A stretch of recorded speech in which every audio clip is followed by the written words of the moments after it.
দেশের পাবলিক বিশ্ববিদ্যালয়গুলোতে ছাত্র সংসদ নির্বাচন নিয়ে উচ্ছ্বাস উদ্দীপনা দেখা যাচ্ছে শিক্ষার্থী সহ রাজনৈতিক দলগুলোর মধ্যেও। তবে জাতীয়তাবাদী ছাত্রদল প্যানেলের ডাকসুতে ভরাডুবি, জাকসুতে নির্বাচন বর্জন সব মিলিয়ে অস্বস্তিতে ফেলেছে ১৭ বছর ফ্যাসিবাদের নির্যাতনের শিকার হওয়া বিএনপিকে।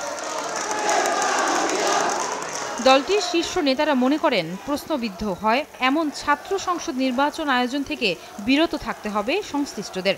ডিপ্লোমা ইঞ্জিনিয়ার্স অ্যাসোসিয়েশন অব বাংলাদেশের নবনির্বাচিত আহ্বায়ক কমিটির সদস্যদের নিয়ে শহীদ রাষ্ট্রপতি জিয়াউর রহমানের সমাধিতে শ্রদ্ধা জানানোর পর বিএনপির নেতা ডাক্তার AZM জাহিদ হোসেন বলেন, প্রহসনমূলক নির্বাচন আয়োজনের মধ্য দিয়ে স্বৈরাচার পুনর্বাসিত হওয়ার শঙ্কা রয়েছে।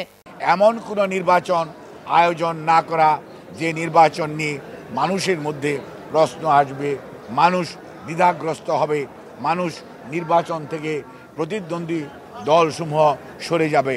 কাজেই কোনো বিভাজন আপনাকে আমাকে শক্তিশালী করবে না।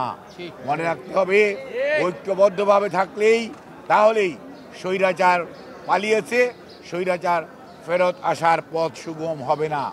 এদিন জাতীয় প্রেসক্লাবে ডিপ্লোমা মেডিকেল অ্যাসোসিয়েশন অব বাংলাদেশের প্রতিনিধি সম্মেলনে বিএনপির ভাইস চেয়ারম্যান শামসুজ্জামান দুদু বলেন, গণতন্ত্রের উত্তরণের জন্য নির্বাচন ছাড়া কোনো বিকল্প নাই। তবে নির্বাচন কিভাবে ঠেকানো যায় একটি গোষ্ঠী সেই পায়তারা করছে বলে অভিযোগ তার।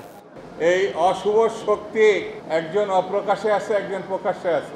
ইলেকশন হলে জাতীয়তাবাদী শক্তি ভালো করবে, এটা যেন তারা মানতে পারছে না। কিভাবে নির্বাচন ঠেকানো যায়, নতুন নতুন বয়ান সামনে নিয়ে আসছে, যে বয়ানের মধ্য দিয়ে সুস্থ স্বাভাবিক গ্রহণযোগ্য একটি নির্বাচনকে ঠেকানো যায়, বাধাগ্রস্ত করা যায়, অসফল করা যায়, সেই দিকে তারা হাঁটছে। দেশে গণতন্ত্র আর ভোটাধিকার পুনঃপ্রতিষ্ঠার জন্য নেতাকর্মীদের ঐক্যবদ্ধ থাকার আহ্বান জানান বিএনপি নেতারা। আয়েশা সিদ্দিক, সামিয়া, সময় সংবাদ, ঢাকা।